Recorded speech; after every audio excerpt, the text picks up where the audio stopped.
Pembicaraan. Di atas batu bara giok, Putri Sorari masih terus melakukan kultivasi walaupun matahari telah berada di atas kepalanya. Terik matahari di siang itu tak mampu menembus pelindung batu bara giok, yang memang memiliki kemampuan sendiri dalam melindungi orang-orang yang berada di atas permukaannya.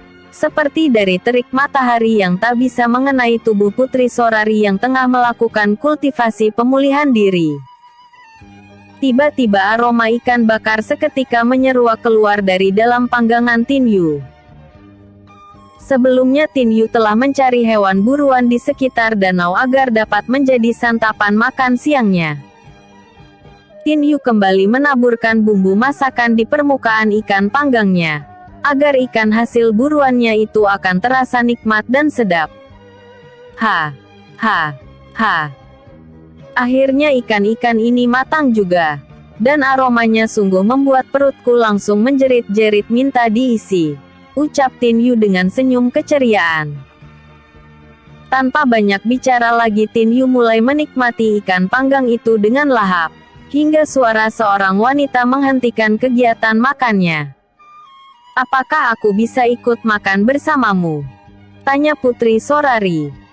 Tanpa melihat ke arah sang wanita, Tin Yu segera mempersilahkan wanita itu untuk makan bersamanya. Silahkan Putri.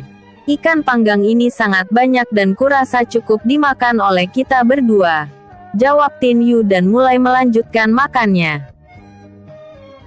Putri Sorari tak langsung memakan ikan yang dipanggang oleh Tin Yu. Dia hanya membolak-balik ikan bakar yang ada di hadapannya itu tanpa sedikit pun mau menyentuhnya. Melihat hal itu membuat Tin Yu langsung menegur sang putri. Mengapa kau membolak-balik ikan itu?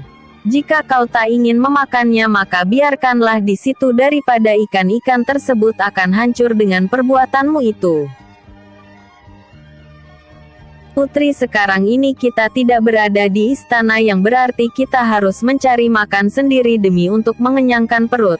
Jika kau berpikir akan ada yang mencarikan makanan untukmu maka kau salah. Di sini tak ada pelayan yang akan melayanimu untuk mencari makan. Di sini kita dituntut mandiri demi untuk bertahan hidup, ucap Tin Yu. Tampak Putri Sorari begitu sangat kesal dengan keadaan. Namun apa yang dikatakan Tin Yu memang benar adanya yang menganggap dirinya sebagai seorang putri manja dan lemah. Dengan perasaan sukar untuk diungkapkan, Putri Sorari memakan juga ikan yang sedikit gosong di hadapannya hingga habis tak tersisa. Tanpa berkata apa-apa, sang putri berdiri dari duduknya kemudian pergi meninggalkan Tin Yu menuju ke tepi batu bara giok. Angin lembut menerpa tubuh sang putri hingga pakaian yang dikenakannya berkibar pelan. Seiring berterbangannya anak-anak rambut sang putri yang tertiup angin. Maafkan aku. Tak seharusnya aku berkata kasar padamu, ucap Tin Yu yang telah berdiri di belakang sang putri. Untuk apa kau meminta maaf padaku? Dalam hal ini memang aku yang bersalah, aku terlalu dimanja sebagai seorang putri hingga saat keluar dari istana kerajaan seperti ini aku tak bisa berbuat apa-apa. Mencari makan untuk diriku sendiri juga harus menyusahkanmu, jawab Putri Sorari. Kita tak usah bahas lagi mengenai hal ini. Ada baiknya kita membahas masalah lain. Apa sebenarnya yang terjadi di sini? Mengapa pada waktu aku membunuh para kawanan angsa putih maka energi yang berada di dalam tubuh angsa putih tiba-tiba masuk ke dalam tubuhku? Dan setelah aku membunuh pemimpin para kawanan angsa putih, tiba-tiba angsa emas itu menghilang dan menyisakan kristal ini. Dan seluruh kawanan angsa putih pun menghilang entah kemana, ucap Tin Yu.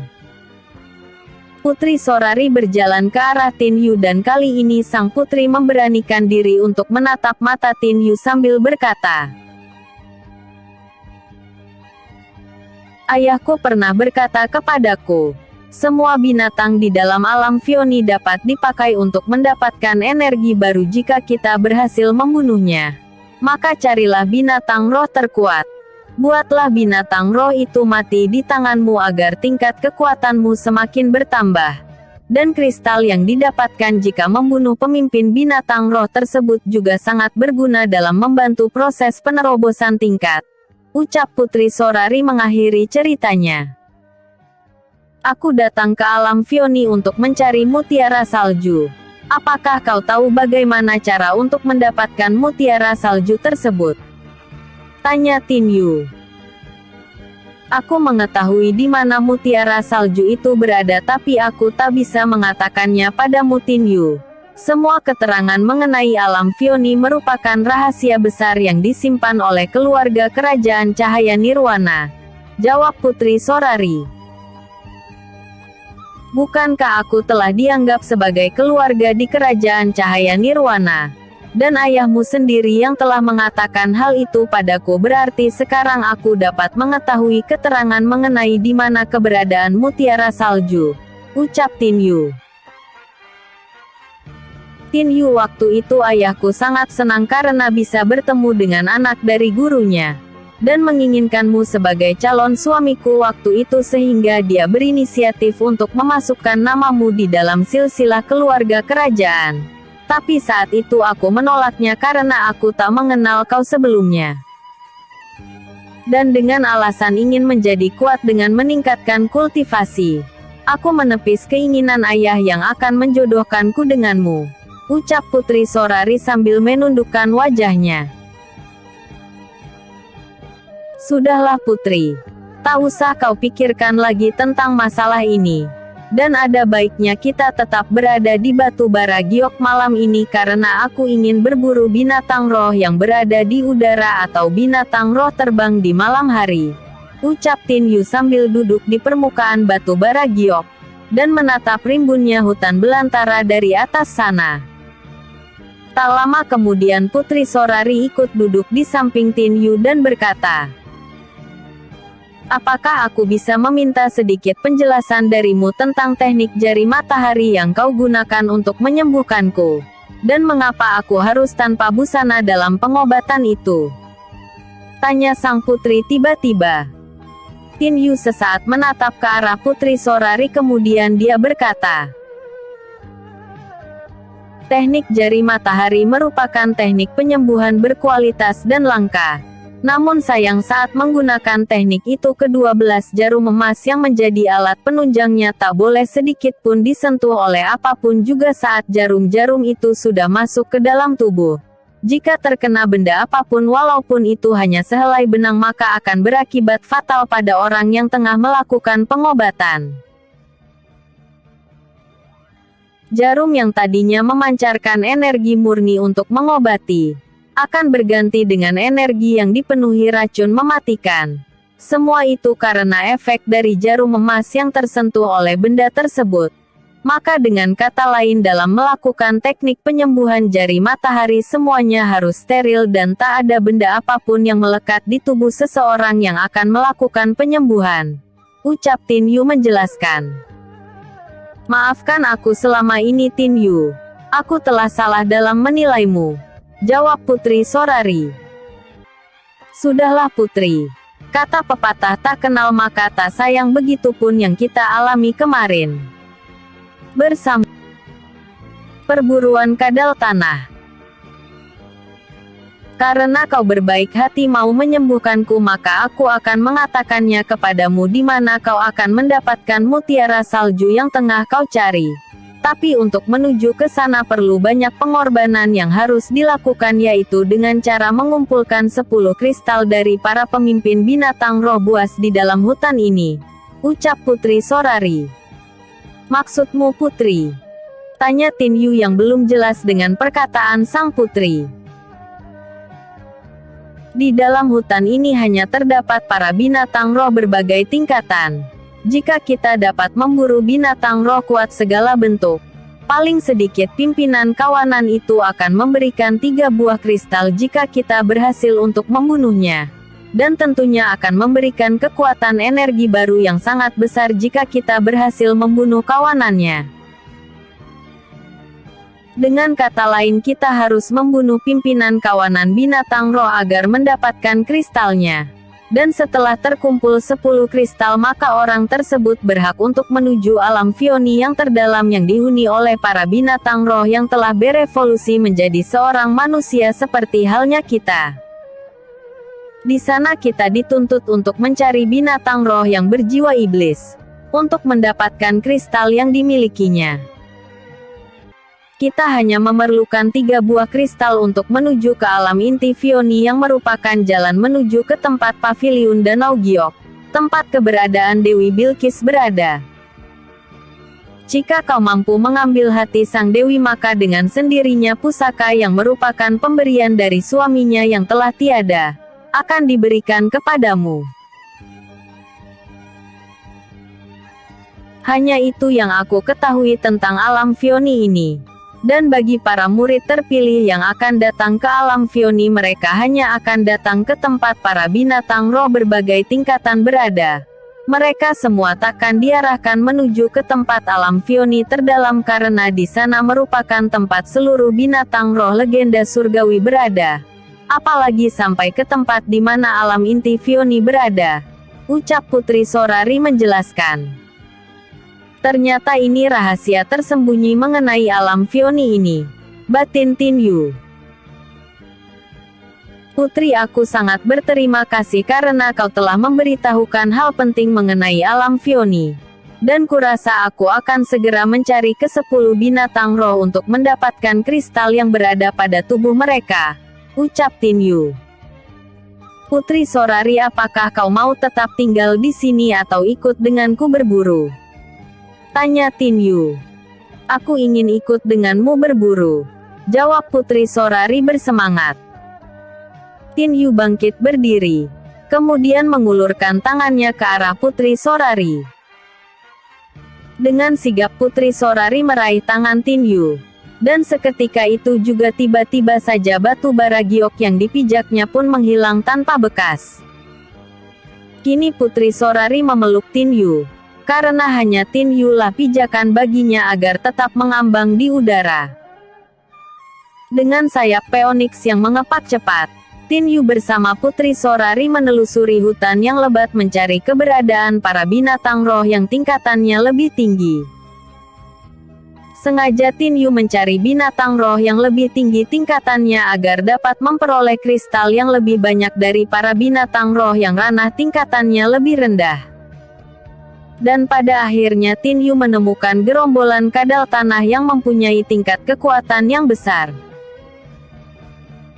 Aku rasa kau lebih baik melihatku bertarung dengan para kadal tanah itu dari atas pohon raksasa ini. Karena jika kau ikut membantuku maka aku akan merasa khawatir dan tak akan fokus untuk dapat mengalahkan mereka. Jadi aku ingin kau tetap berada di sini, ucap Tin Yu. Bagaimana mungkin aku dapat memiliki kekuatan besar jika aku tak kau ikutkan dalam pertarungan melawan kadal tanah tersebut?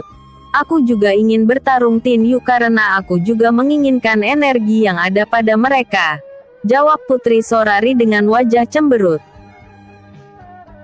Tin Yu tersenyum kemudian mengeluarkan sebuah gulungan teknik kultivasi tingkat tinggi dari dalam cincin ruangnya. Dan menyertakan sebuah pil langit untuk diberikan kepada Putri Sorari. Ini adalah teknik kultivasi yang tak pernah kau dapatkan dari ayah maupun kakekmu di kerajaan cahaya nirwana.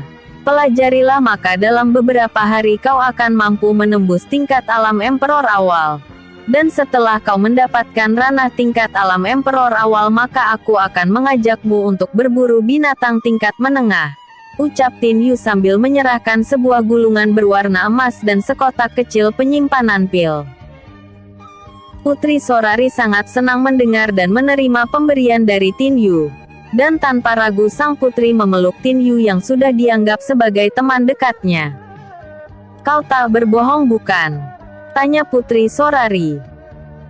Aku tak berbohong, jawab Tin Yu singkat sambil mengeluarkan kembali batu bara giok dari dalam cincin penyimpanannya.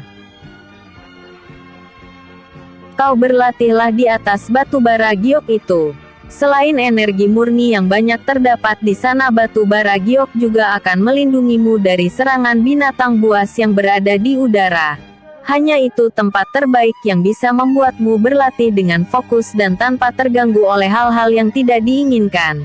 Ucap Tin Yu. Terima kasih. Aku akan berlatih di sana. Jawab Putri Sorari. Dengan hentakan di dahan pohon, Putri Sorari melesat ke atas. Melihat hal itu, Tin Yu segera membantu sang putri dengan sebuah tenaga dorong yang keluar dari kedua telapak tangannya. Dengan begini aku tak perlu khawatir dengan keadaannya. Aku akan fokus untuk berburu mendapatkan 10 kristal sebelum dia selesai melakukan kultivasinya. Batin Tin Yu. Setelah itu Tin Yu melesat dari atas pohon raksasa dan langsung menyerang ke arah kadal tanah yang berada di bawah. Pertarungan pun terjadi. Ratusan kadal tanah menyerang Tin Yu secara bersama-sama. Dan tanpa pikir panjang Tin Yu segera mengeluarkan pedang penguasa malam dan menyambut datangnya serangan dari kadal tanah. Kecepatan sabetan ekor kadal tanah secara beruntun ke arahnya tak membuat Tin Yu terpuruk. Tin Yu mampu untuk menghindari serangan mematikan itu dengan sangat sempurna. Malahan Tin Yu mampu untuk memberikan serangan balik yang tak kalah mematikannya lewat tebasan dan tusukan pedang penguasa malam. Satu persatu kadal tanah tumbang di tanah dengan kematian yang sangat mengenaskan. Tubuh mereka terpotong-potong akibat keganasan pedang penguasa malam. Kulit kadal tanah yang tebal dan kuat tak berarti apa-apa di hadapan pedang penguasa malam. Hingga puluhan tubuh kadal tanah kini berserakan di tanah yang membuat energi murni sebesar genggaman tangan anak balita bertebaran di udara. Karena Tin Yu menolak untuk memperbolehkan energi itu masuk ke dalam tubuhnya. Semua itu dilakukan Tin Yu agar energi yang bertebaran itu dapat dikumpulkannya, yang nantinya akan diberikan kepada Putri Sorari dalam menerobos ke tingkat selanjutnya. Tin Yu mengeluarkan wadah berupa guci. Kemudian guci itu dibuka maka seluruh energi dari kadal tanah yang bertebaran di udara terisap masuk ke dalam guci tanpa tersisa. Tiba-tiba udara panas tercipta. Tampak 6 bola api sebesar bola kaki meluncur cepat ke arah Tin Yu. Melihat hal itu, Tin Yu langsung mengeluarkan inti api surgawi untuk membendung serangan tersebut. Ledakan energi pun terjadi yang membuat Tin Yu terseret beberapa meter ke belakang. Tin Yu melihat seekor kadal tanah yang lebih besar daripada kadal tanah yang sedari tadi dihadapinya. Di tubuhnya tampak guratan-guratan lahar api yang hampir memenuhi seluruh tubuh sang kadal tanah itu. Dari serangannya yang kuat, aku tahu jika kadal raksasa ini merupakan pimpinan dari kawanan kadal tanah yang ada di tempat ini. Bagus. Aku memang tengah menunggunya muncul di tempat ini sedari tadi. Batin Tin Yu. Bersambung.